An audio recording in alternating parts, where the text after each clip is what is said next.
అదే రకంగా అమృత ఇప్పుడు రెండో పెళ్లి చేసుకుంటుందా? ప్రణయ్‌ని ఇంక వదిలిపెట్టేసిందా? అని అమృత మీద కూడా విమర్శలొస్తున్నాయి. యాక్చువల్‌గా ప్రణయ్ చనిపోయి 6 ఇయర్స్ అయిపోయింది. తనకి ఇప్పుడు ఆ తర్వాత బిడ్డ కూడా పుట్టాడు. బిడ్డకు కూడా ఇప్పుడు 5 ఇయర్స్ దాటింది. ఇలాంటి కండిషన్‌లో అమృత పెళ్లి చేసుకుంటే తప్పేంటి అసలు? అది ఆమె జీవితం. ఆమె నిర్ణయించుకోవాలి. ఆమె చిన్నపిల్లే తను కూడా.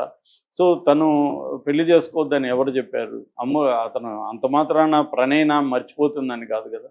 రెండోది ఆమె ఏ కారణంతో తీసిందనేది కూడా తెలీదు. మనం వేరే వాళ్ళ వ్యక్తిగత విషయాల్లోకి ఎంటర్ అయిపోయి, వాళ్ళు ఎలా జీవించాలో మనం ఎలా నిర్ణయిస్తాం? ఈ విమర్శించే వాళ్ళు అమృతకి ఏమన్నా సహాయం చేయగలరా? అమృత లైవ్లీహుడ్‌కి ఏమైనా హెల్ప్ చేయగలరా? ఏమి చేయలేరు కదా! ఇక్కడ కూర్చొని పోస్టులు పెట్టి తీర్పులు ఇవ్వడం తప్ప వీళ్ళు అంతకంటే ఏమి చేయలేని పరిస్థితి. కాబట్టి అమృత రెండో పెళ్లి చేసుకుంటుందా లేదనేది that is her life, her ఇది డిసిషన్. అది ఒక యాంగిల్. రెండో యాంగిల్ ఇక్కడ తప్పు ఎవరిది అనేది ప్రధానంగా చర్చ జరుగుతుంది. అమృతదా? మారుతిరావుదా? గతంలో కూడా మారుతిరావుకి ఎక్కువ సపోర్ట్ వచ్చింది. మారుతిరావు తండ్రి బాధ, ఎందుకంటే ఆయన సెన్సిబుల్‌గా ఉండడం, రెండోది ఆయన సూసైడ్ చేసుకోవడం, ఆయన ఇంటర్వ్యూలో నా కూతురు 9వ క్లాస్‌లోనే రొమాన్స్‌లో ఉంటే ఎలా ఉంటుందో మీరు ఊహించుకోండి అని చెప్పడం, ఇవన్నీ ఆయన మీద ఒక సాఫ్ట్ కార్నర్ వచ్చే విధంగా చేశాయి. అంటే ఎట్లాంటి నెరేటివ్ వచ్చిందంటే, ఒక మాల అబ్బాయి క్రిస్టియన్‌గా కన్వర్ట్ అయిపోయి, ఆ అబ్బాయి రిచ్ అమ్మాయిగా ఉన్న ఈ అమ్మాయిని ట్రాప్ చేశాడు అన్న వెర్షను వచ్చింది. దీన్ని ఏ తండ్రైనా ఎలా సహించగలడు అనేది. ఇక్కడ 2 కోణాలున్నాయి. లీగల్ కోణం, మోరల్ యాంగిల్. లీగల్ కోణంలో నువ్వు ఏ యాంగిల్‌లో ఆలోచించినా హత్య చేయడం అనేది చాలా దారుణమైన విషయం. సో, దానివల్ల ఇప్పుడు మారుతిరావు బతికుంటే కూడా ఆయనకు కూడా ఉరిశిక్ష పడుండేది. ఎందుకంటే ఏ1 ఆయన. ఏ2 సుభాష్ శర్మ. ఏ2కే ఉరిశిక్ష పడినప్పుడు ఏ1కి పడకుండా ఉంటదా? ఏ1కి కూడా ఖచ్చితంగా ఉరే పడుండేది వాళ్ళిద్దరికీ. సో, అది వేరే విషయం. కాబట్టి ఇప్పుడు ఆయన కూడా ఎందుకు చనిపోయాడు? గిల్ట్ ఆయనకు కూడా తాను చేసిన తప్పని తను కూడా భావించాడు కాబట్టి చనిపోయాడు. ఎందుకంటే రిజల్ట్ ఏమైంది? తన కూతురు ఉంది. కూతురికి బిడ్డున్నాడు. ఆ బిడ్డకి తండ్రి లేడు. అది తన వల్లే. భార్య ఏడుస్తుంది రోజు. నా కూతురు బతికెలా అయిపోయిందని. కూతురు ఏడుస్తుంది.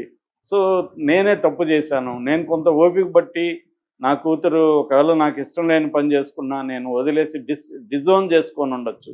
నా కూతురు చనిపోయిందని నేను అనుకోని డిక్లేర్ చేసేసి నా పాటికి నేను ఉండుంటే అందరూ బాగుండేవాళ్ళు కదా అని ఆయన ఆలోచించి ఆ గిల్ట్‌తో ఆయన ఆత్మహత్య చేసుకున్నాడు.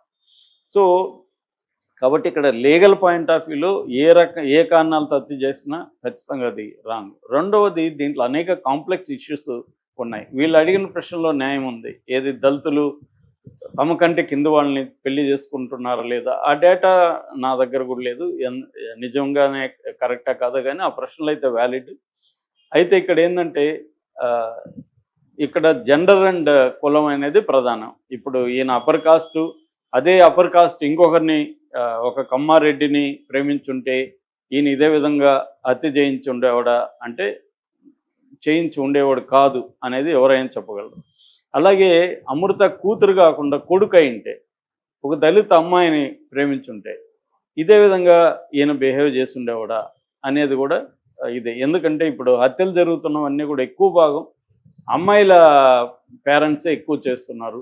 అమ్మాయిల్ని చంపుతున్నారు. సొంత కూతుర్ని దారుణంగా చంపిన సంఘటనలు ఉన్నాయి. సో, వీళ్ళ పరువు ప్రతిష్ట అంతా అమ్మాయిలే కాపాడాలి. ఒకటే యాంగిల్. రెండోది కుల ఉన్మాదం. అంటే తమకంటే తక్కువ కులాన్ని యాక్సెప్ట్ చేయకపోవడం. మళ్ళీ అప్పర్ కాస్ట్‌లోనే చాలా మ్యారేజెస్ నేను ఈ మధ్య వింటున్నాను, చూస్తున్నా. వాళ్ళు హ్యాపీగానే ఉంటున్నారు. ఒక కమ్మారెడ్డి పెళ్లి చేసుకుంటున్నారు. కమ్మ ఇంకొక సో అండ్ సో లేకపోతే ఇట్లా మొత్తం అగ్ర కులాల్లోనే పెళ్ళిళ్ళు అనేవి బాగా పెరిగినాయి ఈ మధ్యకాలంలో. లవ్ మ్యారేజెస్‌ని హాయిగా యాక్సెప్ట్ చేస్తున్నారు. దాన్ని గ్రాండ్‌గా సెలబ్రేట్ చేసుకుంటున్నారు. అవన్నీ బాగానే ఉంది. దళితులు అనేసరికి ఇక్కడ ప్రాబ్లం వస్తుంది. దళితుల్ని అప్పర్ కాస్టు లేదా బీసీలు వర్సెస్ దళితులు అనే దగ్గరే ఇప్పుడు ప్రాబ్లం వస్తుంది. దీనికి సామాజిక కారణాలు కూడా ఉన్నాయి. సోషల్ యాంగిల్ ఉంది. వ్యక్తుల్ని కానీ మనం నిందించలేం.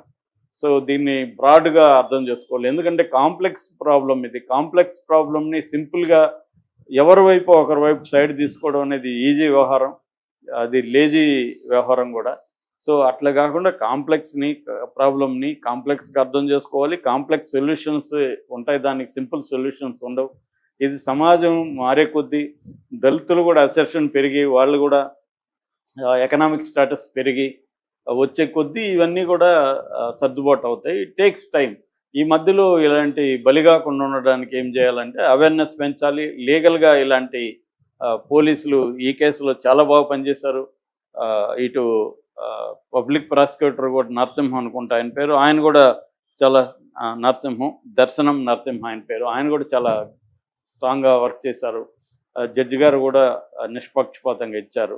సో ఇలాగ లీగల్ ఫ్రేమ్వర్క్ సపరేట్గా ఈ పరువు హత్యలు అనే వాటికి ఫాస్ట్ ట్రాక్ కోర్టులు పెట్టడం, సపరేట్గా వీటిని డీల్ చేయడం, సపరేట్ చట్టం తీసుకురావడం, ఇది ఒక పక్క అవసరం. అట్లాగే దీని మీద చర్చని, ఒక హేట్రెడ్ని కాకుండా చర్చని కలిగించే, రెండు వైపులా హేట్రెడ్ కనబడుతుంది. ఆ హేట్రెడ్ కాకుండా ఆరోగ్యకరమైన చర్చ అవసరం కూడా ఉంది. దానివల్లనే అవేర్నెస్ క్రియేట్ అవుతుంది.